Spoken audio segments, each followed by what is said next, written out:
clear that Saddam Hussein is still violating the demands of the United Nations by refusing to disarm. Iraqi's dictator has made a public show of producing and destroying a few prohibited missiles. Yet our intelligence shows that even as he is destroying these few missiles, he has ordered the continued production of the very same type of missiles. Iraqi operatives continue to play a shell game with inspectors, moving suspected prohibited materials to different locations every 12 to 24 hours.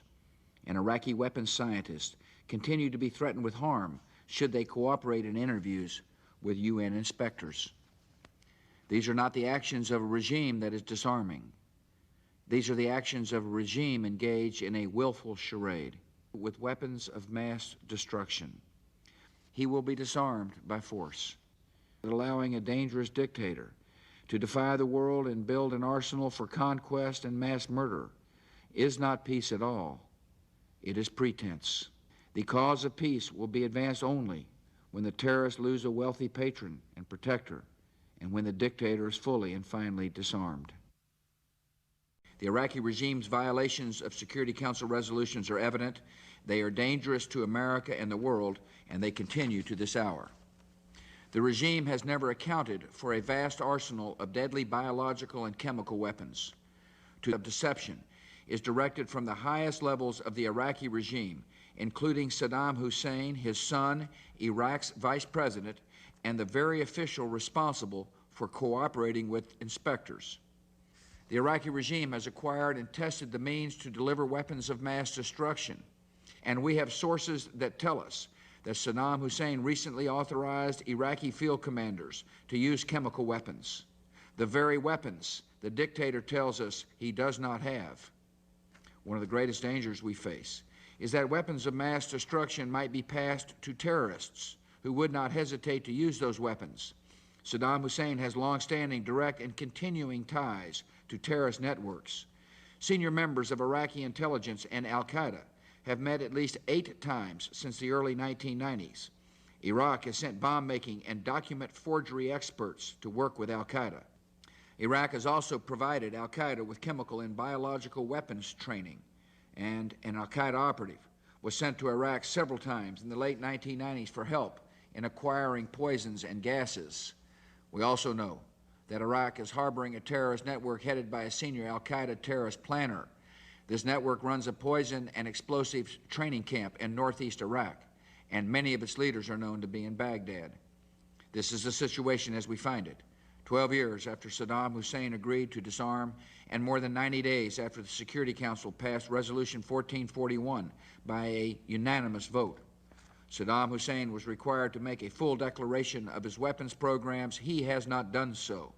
Saddam Hussein was required to fully cooperate in the disarmament of his regime. He has not done so. Saddam Hussein was given a final chance. He is throwing away that chance. Having made its demands, the Security Council must not back down when those demands are defied and mocked by a dictator. The United States would welcome and support a new resolution making clear that the Security Council stands behind its previous demands. Yet resolutions mean little without resolve. And the United States, along with a growing coalition of nations, will take whatever action is necessary to defend ourselves and disarm the Iraqi regime. Today, I'm meeting with Italian Prime Minister Silvio Berlusconi about the growing danger posed by Saddam Hussein's regime in Iraq and the unique opportunity the UN Security Council has to confront it. I appreciate the Prime Minister's public support for effective international action to deal with this danger.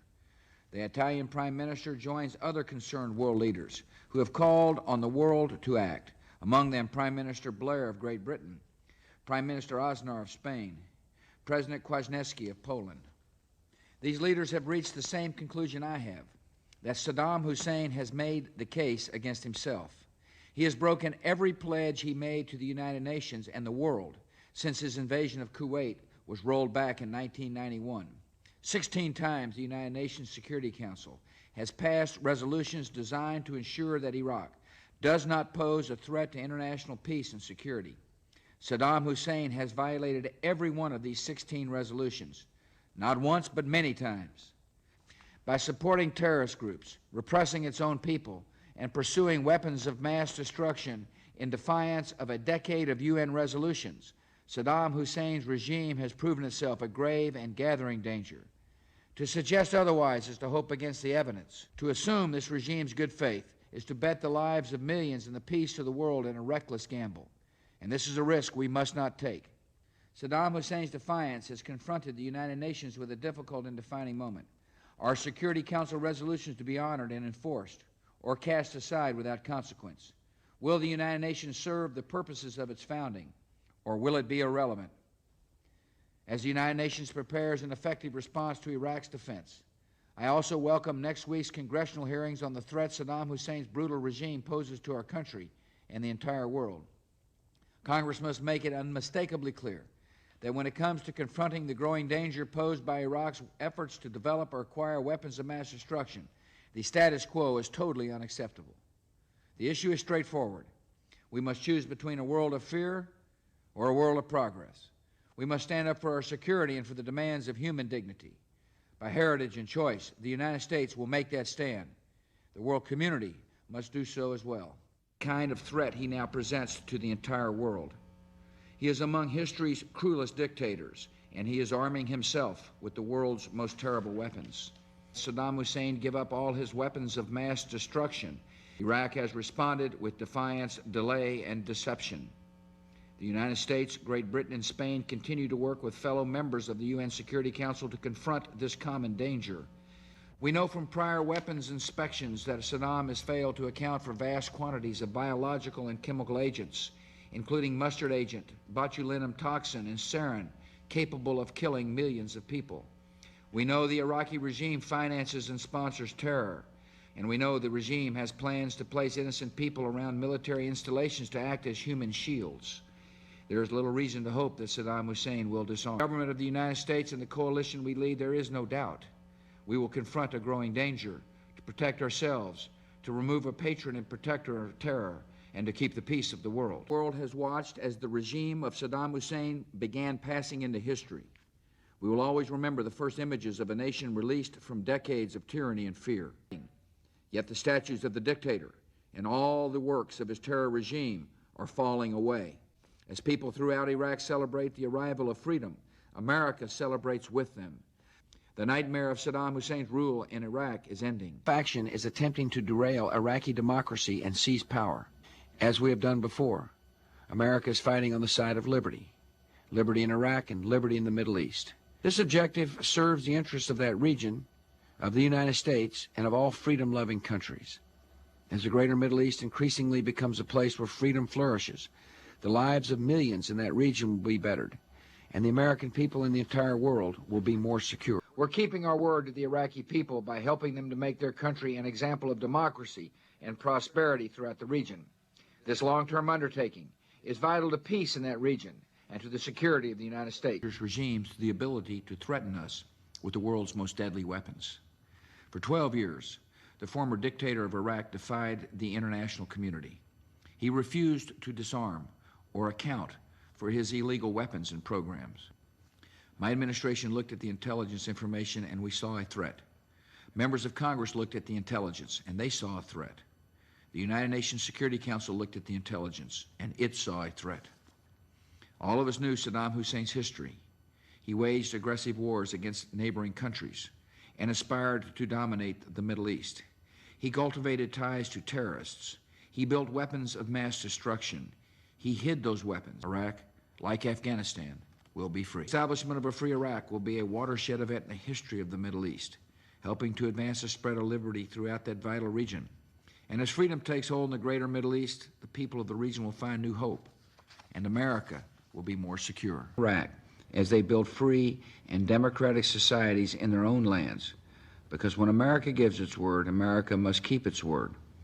As I stated in my inaugural address, our security at home increasingly depends on the success of liberty abroad. So we will continue to promote freedom, hope, and democracy in the broader Middle East, and by doing so, defeat the despair, hopelessness, and resentments that feed terror. On this day 2 years ago, we launched Operation Iraqi Freedom to disarm a brutal regime, free its people, and defend the world from a grave danger. Now, because we acted, Iraq's government is no longer a threat to the world or its own people. Today, the Iraqi people are taking charge of their own destiny. In January, over 8 million Iraqis defied the car bombers and assassins to vote in free elections. This week, Iraq's Transitional National Assembly convened for the first time. Free governments reflect the culture of the citizens they serve, and that is happening in Iraq. Today, Iraqis can take pride in building a government that answers to its people and honors their country's unique heritage. Iraq's progress toward political freedom has opened a new phase of our work there. The victory of freedom in Iraq is strengthening a new ally in the war on terror. And the survival of liberty in our land increasingly depends on the success of liberty in other lands. Because of our actions, freedom is taking root in Iraq, and the American people are more secure.